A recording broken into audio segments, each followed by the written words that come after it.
భారత ప్రభుత్వం దాన్ని నిర్వహిస్తున్న నేపథ్యంలో ఆ పోర్టుకు ఎలాంటి నష్టం కలగకుండా ఉండేందుకు ఇజ్రాయెల్ అదేవిధంగా అమెరికాలో కూడా సమాచారం కూడా అందించడం కూడా జరిగింది. ఎందుకంటే ఆ పోర్టు నిర్వహణ అనేది కూడా భారత ఆధ్వర్యంలోనే ఉంటుంది. దానిపైన వేల కోట్ల రూపాయల పెట్టుబడులు కూడా పెట్టిన నేపథ్యంలో ఆ పోర్టుకు ఎలాంటి నష్టం జరగకుండా జాగ్రత్త చర్యలు తీసుకోమని చెప్పేసి కూడా సూచించినట్లుగా కూడా సమాచారం. అయితే ఈరోజు Iran supreme leader ఆయతుల్లా Khamenei Israel America జరిపిన దాడుల్లో మృతి చెందిన నేపథ్యంలో ప్రపంచవ్యాప్తంగా ఉన్న షియా ముస్లింలు అమెరికా ఇజ్రాయెల్కు వ్యతిరేకంగా నిరసన ప్రదర్శనలన్నింటి కూడా నిర్వహిస్తున్నారు. ఆ నిరసన ప్రదర్శనలన్నింటి కూడా పాకిస్తాన్లోని కరాచీలో హింసాత్మకంగా మారి 20 మంది చనిపోయి దాదాపు 40 మంది వరకు తీవ్రంగా గాయపడ్డ పరిస్థితి అనేది కూడా కనపడుతోంది. ఈరోజు జమ్మూ కాశ్మీర్ లక్నోలో కూడా పెద్ద ఎత్తున షియా ముస్లింలు ర్యాలీ అనేది కూడా నిర్వహించారు. హైదరాబాద్లో కూడా ర్యాలీలన్నింటి కూడా నిర్వహించిన పరిస్థితి అనేది కూడా ఉంది. సో భారతదేశం ఈ విషయంలో జోక్యం చేసుకోవాలి, ప్రధాని నరేంద్ర మోడీ జోక్యం చేసుకోవాలని చెప్పేసి కూడా వాళ్ళు కోరుతున్న నేపథ్యంలో నిన్న కేంద్ర విదేశాంగ శాఖ మంత్రి జయశంకర్ 2 దేశాలకు కూడా విజ్ఞప్తి చేయడం కూడా జరిగింది. సంయమనం పాటించండి, చర్చల ద్వారా సమస్యలను పరిష్కరించుకోండి అని చెప్పేసి కూడా ఆయన సూచించిన నేపథ్యంలో ఏ దేశం కూడా వెనక్కి తగ్గకపోవడంతో దాడులు అంత తీవ్రత అనేది అంతకంతకు పెంచడంతో ప్రస్తుతం ఉద్రిక్తత పరిస్థితులు కూడా నెలకొన్నాయి. ఈరోజు మధ్యప్రాచ్యంలో మళ్ళీ పేలుళ్లు కూడా సంభవించాయి. అమెరికా సైన్యం ఏ దేశాల్లో ఉందో ఆ దేశాలపైన ఇరాన్ ప్రతీకార క్షిపణి దాడులన్నింటి కూడా కొనసాగించడం అనేది కూడా జరుగుతోంది. సో ఈ నేపథ్యంలో ఇరాన్ వరుసగా క్షిపణులు ప్రయోగిస్తున్న నేపథ్యంలో ఈరోజు దుబాయ్, అదేవిధంగా అబుదాబి, దోహా, అదేవిధంగా ఇతర నగరాల్లో కూడా మళ్ళీ పేలుళ్ల శబ్దాలేంటి కూడా వినిపించాయని చెప్పేసి స్థానికులు కూడా చెప్తున్నారు. సో మొత్తం మీద కూడా దుబాయ్లో అనేక పేలుళ్ల శబ్దాలేంటి కూడా వినిపించినట్లుగా కూడా చెప్తున్నారు. అదేవిధంగా యుఏఈలో అబుదాబిలో నిర్వాసితులు కూడా గట్టిగా పేలుళ్లు అనేవి కూడా వినిపించినట్లుగా కూడా చెప్తున్నారు. బహ్రెయిన్ రాజధాని మనామాలో కూడా పేలుళ్లు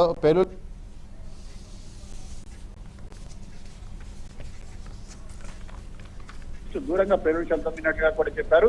అదేవిధంగా ఒక హోటల్ పైన కూడా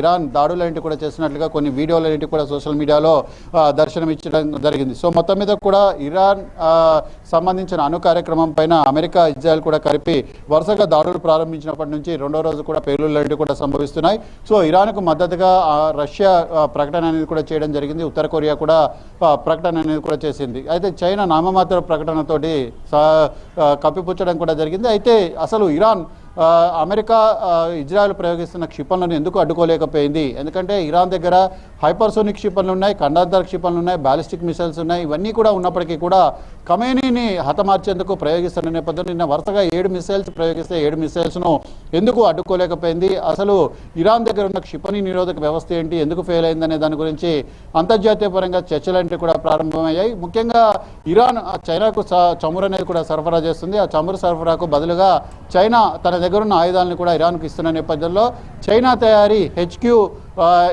గగనతల రక్షణ వ్యవస్థ అనేది కూడా పూర్తిగా వైఫల్యం చెందింది. దానివల్లనే ఖమేనీ మృతి చెందాడని చెప్పేసి కూడా కొన్ని వార్తలు కూడా వినిపిస్తున్న నేపథ్యంలో సో మొత్తం మీద కూడా దీనిపైన చర్చ అనేది కూడా జరుగుతుంది. అదేవిధంగా హోర్మోజ్ జలసంధి ద్వారా ప్రయాణించడానికి ప్రయత్నించిన ఆయిల్ ట్యాంకర్ను మేము లక్ష్యంగా చేసుకున్నాం. అది అక్రమంగా ప్రయాణించడానికి లక్ష్యంగా కూడా పెట్టుకుంది కాబట్టి సో ఈ నేపథ్యంలో దాన్ని మేము నిషేధాజ్ఞలు జారీ చేసినప్పటికీ కూడా వాళ్ళు ప్రయాణానికి సిద్ధమవ్వడంతో మేము దాడులు కూడా చేయడం కూడా జరిగిందని చెప్పేసి ఇటు ఇరాన్ అనేది కూడా ప్రకటించడం జరిగింది. సో మొత్తం మీద కూడా ఇటు సైప్రస్ దిశగా కొన్ని క్షిపణులన్నింటి కూడా ఇరాన్ ప్రయోగించింది. సైప్రస్లో బ్రిటన్కి సంబంధించిన సైనిక స్థావరం అనేది కూడా ఉంది కాబట్టి ఆ సైనిక స్థావరానికి సమీపంలో పేలుళ్లు కూడా సంభవించినట్లుగా కూడా చెప్తున్నారు. సో మొత్తం మీద కూడా యూకేకి సంబంధించిన యుద్ధ విమానాలన్నింటి కూడా సైప్రస్లోని ఎయిర్ బేస్లో ఉన్నాయి. దాని దగ్గరలో ఈ పేలుళ్లు కూడా జరిగినట్లుగా కూడా తెలుస్తోంది. సో మొత్తం మీద కూడా ఇటు ఇరాన్ ఇజ్రాయెల్ అమెరికా మధ్య ప్రారంభమైన యుద్ధం అనేది క్రమక్రమంగా చిలికి గాలివానలాగా మారి ఇది చాలా దేశాలకు కూడా విస్తరిస్తున్న పరిస్థితి కూడా ఉంది. ఒకవేళ ఇరాన్కు మద్దతుగా చైనా కానీ లేకపోతే ఉత్తర కొరియా కానీ రష్యా కానీ ఎంటర్ అయితే మాత్రం ఇది 3వ స్థాయి ప్రపంచ యుద్ధంగా మారే అవకాశం ఉంది. కానీ అంత తొందరగా పరిణామాలంటూ కూడా జరిగే అవకాశం కూడా లేవు. కానీ అమెరికా దాడుల్ని మాత్రం దేశాలు పూర్తి స్థాయిలో ఖండించడం కూడా జరుగుతుంది. సో ఆ దేశాల ఖండన నేపథ్యంలో అమెరికా వెనక్కి తగ్గే అవకాశాలు కూడా లేవు. కాబట్టి మరి ఫర్దర్గా దేశాలు ఎలాంటి స్టెప్ తీసుకుంటాయనే దాన్ని బట్టి భౌతికం అనేది ఆధారపడే అవకాశం ఉంది. ఇరాన్ పూర్తిగా లొంగిపోయి తన దగ్గర ఉన్న అణు కార్యక్రమాన్ని పక్కన పెట్టేంత వరకు ఈ దాడులంటే కూడా కొనసాగిస్తామని చెప్పేసి అమెరికా, ఇజ్రాయెల్ కూడా ప్రకటించిన నేపథ్యంలో రానున్న 2-3 రోజుల్లో దాడులంటే కూడా మరింత ఉధృతమయ్యే అవకాశం ఉంది. ఖమేనీ మృతి చెందిన తర్వాత రిటాలియేషన్ అనేది వద్దు, ప్రతీకార దాడులకు సంబంధించి ఆలోచన చేయొద్దు, పరిణామాలంటే కూడా తీవ్రంగా ఉంటాయని చెప్పి ట్రంప్ హెచ్చరించిన తర్వాత కూడా మరిన్ని క్షిపణుల దాడులంటే కూడా ఇరాన్ చేసిన నేపథ్యంలో పరిస్థితి అనేది కూడా మరింత ఉద్రిక్తంగా మారే అవకాశం ఉంది. ఈ పరిస్థితులంటే కూడా ఎక్కడికి దారి తీస్తాయన్న ఆందోళన అనేది కూడా ప్రపంచవ్యాప్తంగా నెలకొంది.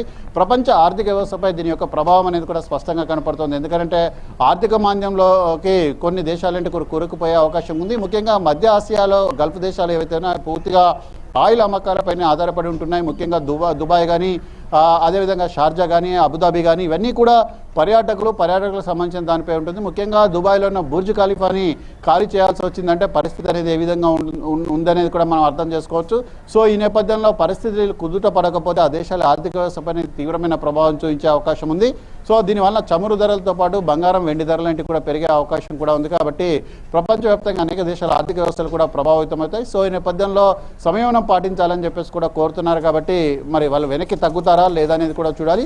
ఒకవేళ దాడులు అనేవి కూడా మరింత తీవ్రతరం అయితే ఇరాన్ కనుక ప్రతీకార దాడుల్ని గట్టిగా చేయాలని చెప్పేసి కనుక భావించినట్లయితే అటువైపు నుంచి కూడా గట్టిగానే బదులొచ్చే అవకాశం కూడా ఉంది. సో ఈ నేపథ్యంలో పరిస్థితి మరింత ఉద్రిక్తంగా మారితే మాత్రం ఇది పెను మార్పులకు, పెను సంఘటనలకు కారణమయ్యే అవకాశం ఉంది. సో దీన్ని ఎవరు ఆపుతారు, ఎక్కడ ఆపుతారు అనేది కూడా ప్రస్తుతం అంతర్జాతీయ పరంగా చర్చనీయాంశంగా మారింది.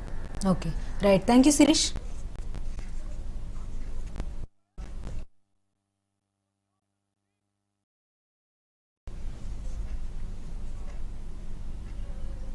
అయితే ఇరాన్లో జరుగుతున్న యుద్ధానికి సంబంధించి అయితే ఇటువైపు రేవంత్ రెడ్డి కూడా స్పందించడం జరిగింది.